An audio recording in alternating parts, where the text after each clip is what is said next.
Just touch these two strands together and the Daleks are finished. Have I that right? You see, some things could be better with the Daleks. Many future worlds will become allies just because of their fear of the Daleks. Listen, if someone who knew the future pointed out a child to you and told you that child would grow up to be totally evil, to be a ruthless dictator who would destroy millions of lives, could you then kill that child? Do I have the right? Hello and welcome back to the Doctor Who Marathon. I'm your host McEdam, and today we're going to be talking about the legendary, the one, the only Genesis of the Daleks, written by Terry Nation and directed by David Maloney. This is a 6-part adventure, and it is considered to be one of the best Doctor Who stories in not the show's history, and one of the best televised stories of the entire 1970s.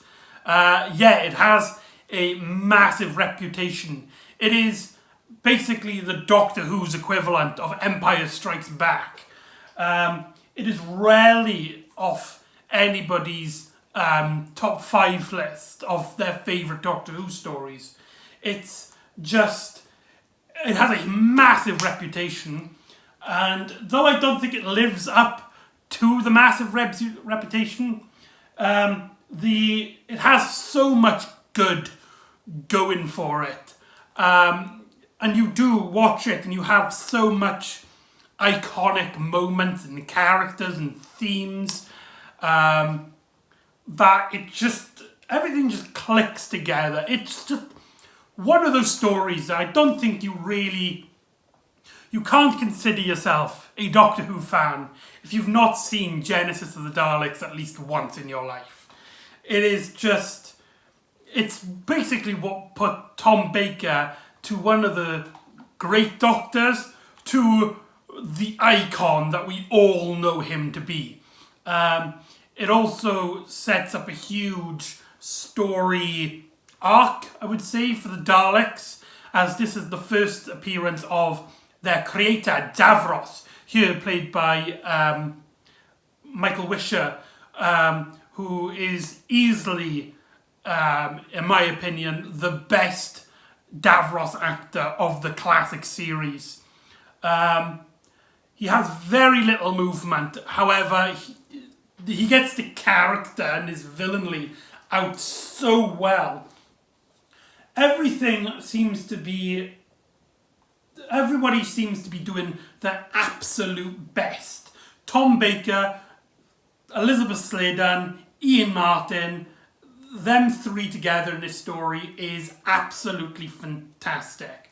But what is the story about? After the Sontaran experiment, in which the Doctor, Sarah and Harry have been transporting themselves back to space station Nerva. However, they don't get to Nerva. They land on a barren world where the Doctor gets met up with a Time Lord there, who explains that they have seen a deadly future in which the Daleks have reigned supreme across the universe, which cannot be allowed to happen. So the Doctor has been sent to their genesis, the creation of the Daleks, to either make them less aggressive creatures, or if extremes, cause mass genocide, killing the Daleks before they're even a self-sustaining society. So already there we're dealing not only with big themes, but massive continuity. As for those of you who are fans of the new series would like to know, Russell T Davies pointed this exact moment as the start of the Time War. This is where it happens, and the Time Lords shot the first shot of the war as they sent the Doctor there. This story has already at the very beginning of this story has massive repercussions to the entire series of the show. And whilst there, they look around and they see dead soldiers, and they have bombs everywhere. And there's a great scene, great tense moment right in episode 1 in which the Doctor puts his foot on a landmine, and it could go off, and Harry has to like steady it on to try and keep the Doctor safe. So right off the bat, this story hits some really great moments, and the acting by our 3 main casts are probably at their peak here.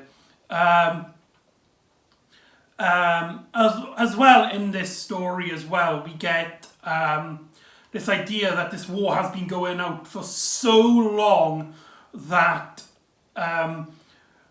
that their weaponry, their technology, their equipment is starting to basically go back, as they're using more simple guns. You have ones that people wearing gas masks and a radiation counter, which doesn't make a lick of sense.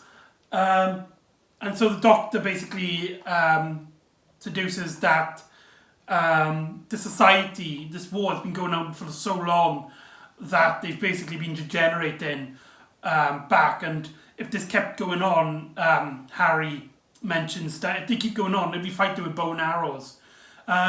Terry Nation is one of his greatest keys as a writer is his world building. He loves creating worlds and making these fantastic settings. And this is easily his best work, as you generally feel like this is a war that's been going out for so long that everything, all of the equipment, all of their supplies are running very low on both sides. And you've got this other race in the middle between the Thals and the Khaleds. You have the Mutos, mutation degenerates who live in the wastelands. So a lot is going on, and whilst I'm on the topic of these soldier characters, the actual opening shot you see is a bunch of these soldiers coming out of the trenches and then just being slaughtered with gunfire. And then you just see a few of them walking into a mist, and then the Doctor appears. So basically this story has not only some of Terry Nation's best writing, but also some of David Maloney's best work. This opening shot wasn't actually written by Terry Nation. It was actually an idea by David Maloney, who wanted to basically set out this world straight away. Fun fact, Terry Nation didn't actually like this opening. He thought it was a bit too gruesome. But what can you say? It made a fantastic opening. So soon in the story, there's a split. Most of these classic Doctor Who stories, what they would do is they would split the TARDIS crew into groups so that we can have a back at the ranch storytelling, which is very common in just storytelling in general, especially when it comes to Doctor Who and Star Wars. But that's beside the point. And usually Doctor Who has a trouble of keeping them both storylines interesting. Usually you get one that's either really interesting and the other one is kind of boring. Or you would get one which is so far into the story, the other one is just playing catch up. But here is a very rare case in which both storylines are incredibly interesting. The Doctor and Harry, they go into the Khaled base, in which they are believed to be Thal spies or perfect mutos, and so they're getting interrogated and stuff, and it's just some brilliant world building as the Doctor quickly seduces that a lot of these generals, a lot of these soldiers are just young men who are being basically brainwashed into believing that the Thals are these people that need to be annihilated. And one of the characters, Raven, is just a fantastic character. He has very little to do in terms of plot, but that speech he does, that scream he does, about how he's going to annihilate all Thals from the face of the earth. Just, what a fantastic piece of acting.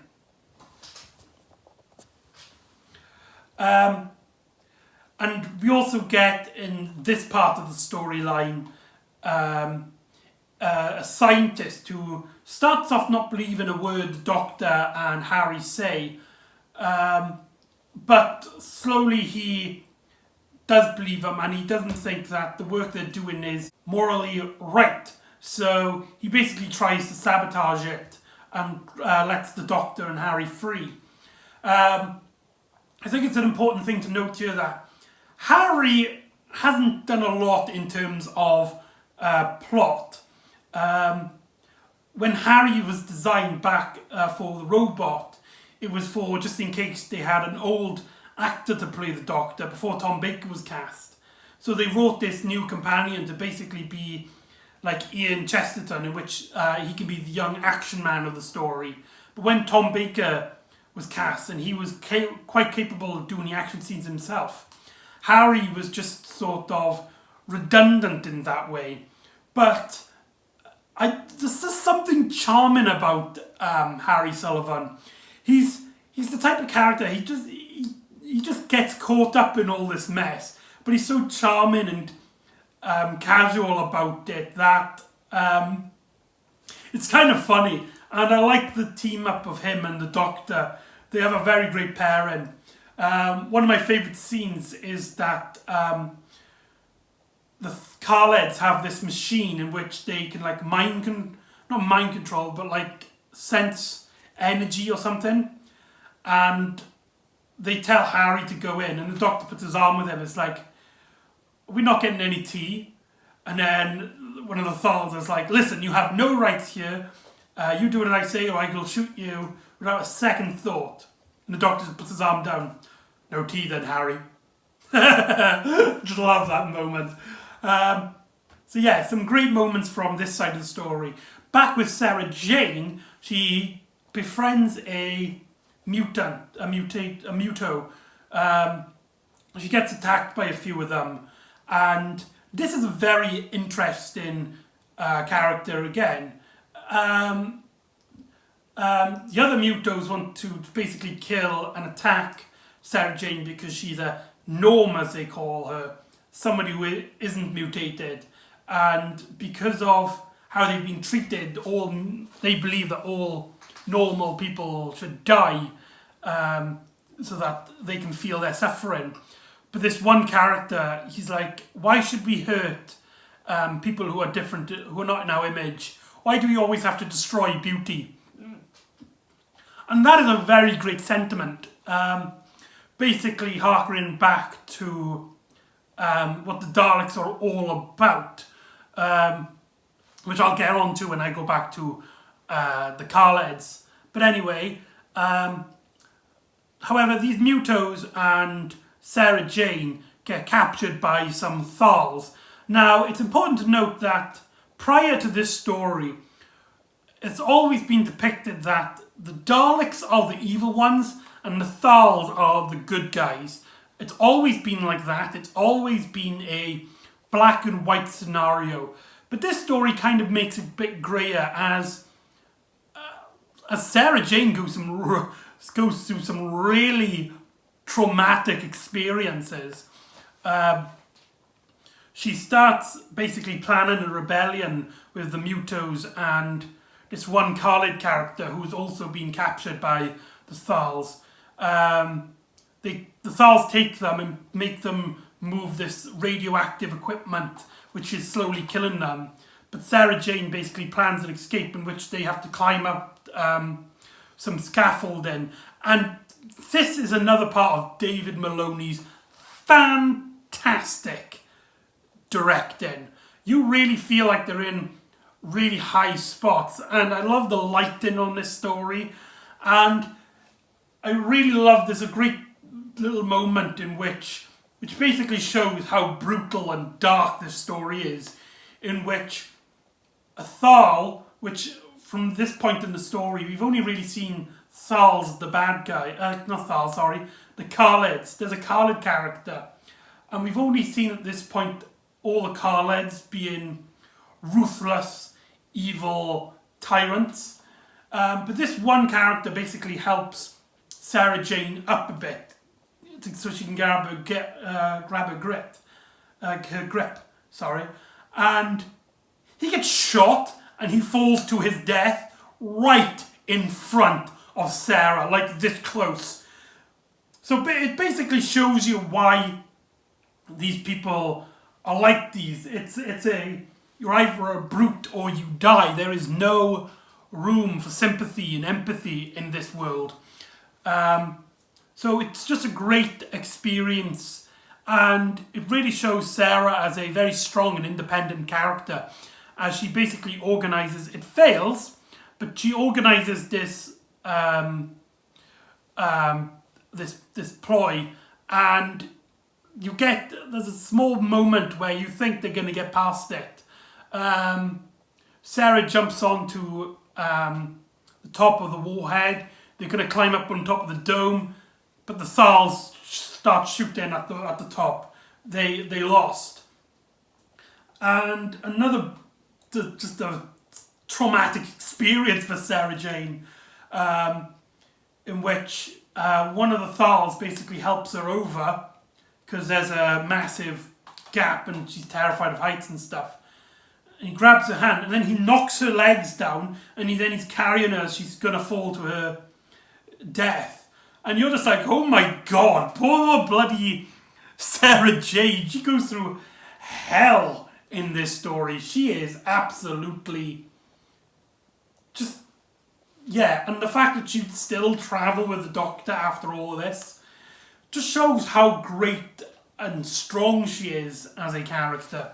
Elizabeth Sladen just nails the fear right out the bat.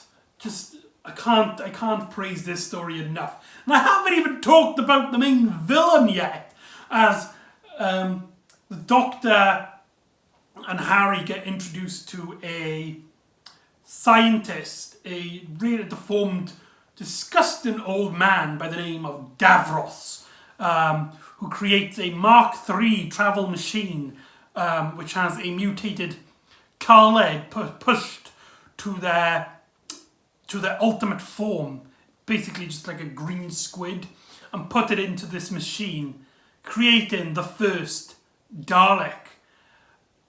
Now, Davros, what a fantastically written character. He is just, yeah, this story, the thing about Daleks is that they were based off Nazis, and it's clear that they were based off Nazis. Terry Nation has said many times they are not space Nazis, and this story is the most unapologetic about this trend.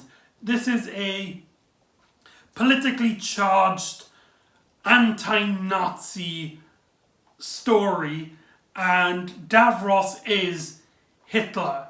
And what's great about this is that from Davros's point of view, he doesn't see what's wrong. He has a moral code. It's just his moral code is just messed up, in which he basically believes that peace by alliances can't really happen, because in history so many wars from different parts of people have happened, you know. So the only way for peace really is to have one dominant species through the entire universe to rule over the rest, to make sure there's no war. So in that regard, if you really think about it, he might have a little bit of a point, which makes the Daleks much more of a threat. And I especially love how little we see of the Daleks in this story. This story isn't really about the Daleks. They're hardly in it. They might have maybe 6 or 7 scenes throughout the entire 6-part story. It's mainly about Davros and his amoral ideologies and how he implants that. A great moment is basically the Doctor convinces the higher-ups of the Khalid people to suspend Davros's work until he puts some morals into the Dalek machines.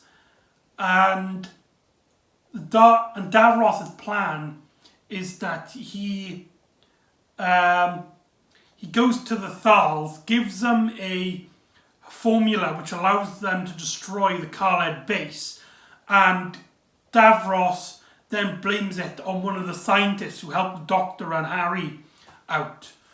And it just shows that he's just so ruthless, and he basically dodges any sort of moral responsibility just so he can be on top, which is very accurate to how evil dictatorships work in real life, especially with the Nazi Party.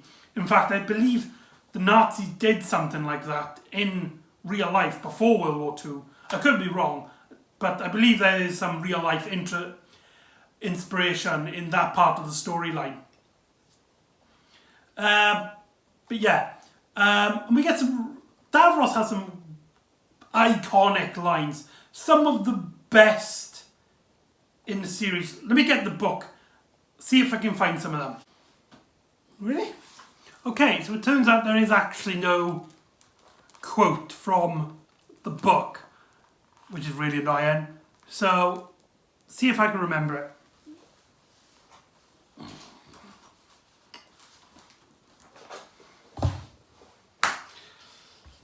How does it go? It says, it's like, how does it go? Nope, it's gone, sorry. But yeah, anyway. Yeah, Davros gets some really great speeches in this. And there's a great bit after Harry and the Doctor meet up with Sarah. They go back to the Khalid race, the Khalid Dome to try and stop Davros. And also, the Time Lords gave the Doctor a ring, which will put them back on their journey to Nerva. So they go back and they get captured by Davros and his henchman Snyder. I'll talk about him in a bit. And we get this really iconic scene in which Davros is basically torturing his companions to get information on the Doctor about the Daleks' defeats in the future, in which he will program in to the Dalek system so to stop the Daleks from not being defeated in the future by the Doctor. And that's just a really iconic, just absolutely brilliant little bit of concept. And we also get a little Easter egg about Dalek invasion of Earth. So, and we get mentions of two other stories which we never actually seen. They could have easily have made it a reference to other Dalek stories, especially the third Doctor era, but they didn't. So, oh well. And then there's a great scene right after that. Basically, Davros puts Sarah and Harry into a prison so that, you know, they won't be harmed. And he talks to the Doctor, not as prisoner and as escort, but as scientist to scientist. As he wants to know about the Doctor and stuff. And this scene is just so bloody iconic. There's no word to mention it. Basically, there's a great... The dialogue basically goes about that the Doctor comes up with this what do you call it? He basically puts an hypothesis. If Davros had a device which will spread a disease that would kill anything on sight, there is no cure, would he then use that virus, that disease? And Davros basically, he doesn't really say yes straight away. Like a politician, he has to really explain why he does it. And he does. He starts off this fantastically written rant on which this virus would be the most dominant species. If they took over the universe, after that, there would be peace, because there would be no violence. These creatures, these virus would live out, and there would be no violence. And so he would. And that is just so... I don't want to use the word iconic, because I've used it like 100 times. And the Doctor then basically grabs Davros's arm. And this is one iconic shot. You can actually get a figurine of the Fourth Doctor grabbing Davros's arm in this scene. So if you're interested, please go look on Amazon or something and see how much that costs. I would love to own one.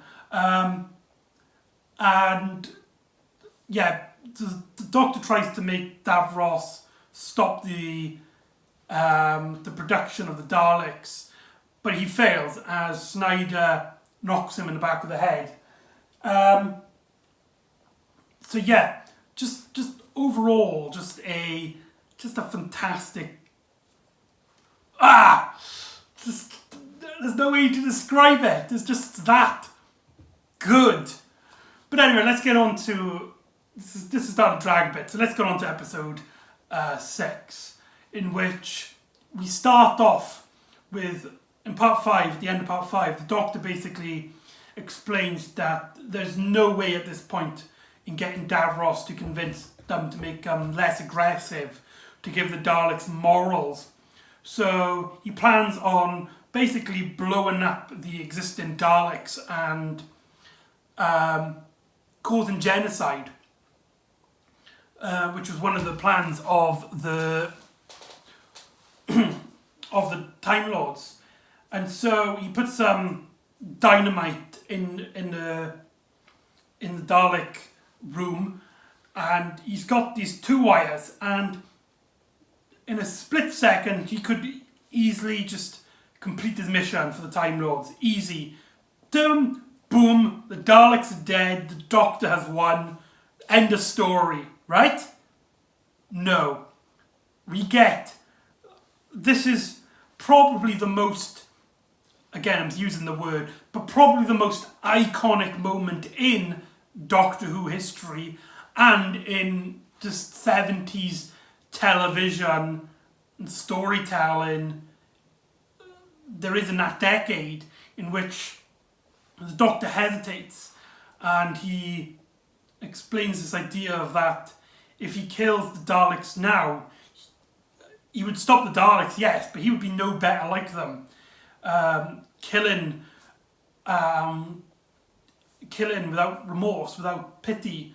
So he's kind of battling himself. And Sarah Jane is basically convincing him that it's like, if it was a virus, if it was a bacteria, he wouldn't have hesitated. But it's Dalek, and the Daleks are basically a virus, so do it.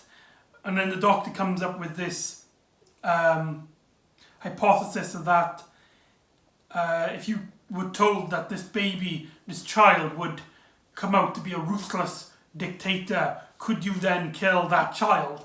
And man, Tom Baker's acting, wow, just wow. Tom Baker is he's mainly known for his more bombastic, his more crazy. He is the Doctor where you look at him, you have no idea what he's going in his head.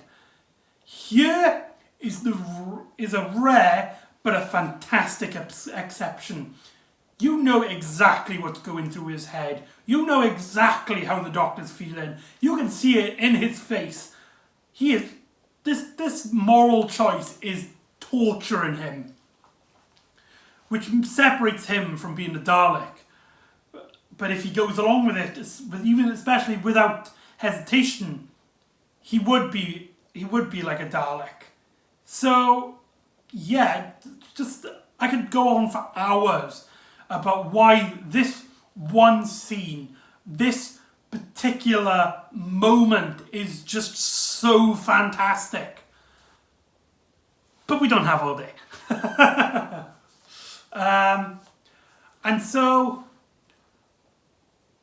the Davros basically convinces people that he's going to change his mind and that he will program morals and pity into the Daleks, convincing Doctor not to blow up the Daleks. However, Davros is lying, and the Doctor and Sarah and stuff have to then go and find the tape that that Snyder took of the Doctor explaining about the future and stuff, and they destroy that. In a great bit of irony, they use a Dalek gun to destroy it. So that's very cool. And yeah, just a fantastically written story. And one of the great things about this story is that the Doctor fails. This story is one of the few exceptions in which the villains win. The Doctor basically tombs the Daleks, but they're still alive. They're still planning on murdering people, and the war is not over. In fact, the war has just begun.